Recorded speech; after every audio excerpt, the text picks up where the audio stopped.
ஓம் சாய்ராம். என் அழகு செல்வமே, உன் சாயப்பா இன்று உன்னை காண வந்துள்ளேன். சற்று நான் கூறுவதை செவிசாய்த்து கேட்டுவிட்டு செல். என் குழந்தையே, எதற்காக கலங்குகிறாய்? உன் சாயப்பா தான் உன்னுடனே இருக்கிறேன் அல்லவா? பிறகு எதற்கு கலங்குகிறாய்? சொல் என் குழந்தையே. நீ எப்போது என்னை அழைத்தாலும் நான் ஏதாவது ஒரு ரூபத்தில் உனக்காக உன் அருகிலேயே வந்து விடுவேன். நீ எதற்கும் பயம் கொள்ள வேண்டிய அவசியமும் இல்லை.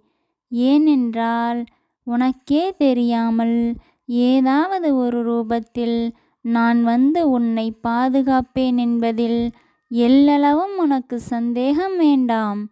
என் சொற்களின் மீது முழுமையாக நம்பிக்கை வைத்து செயல்படு. இனி உனக்கு எல்லாம் மகிழ்ச்சியாகவே அமையும். இது உன் சாயப்பாவின் உண்மையான சொற்கள். ஜெய் சாய்ராம்.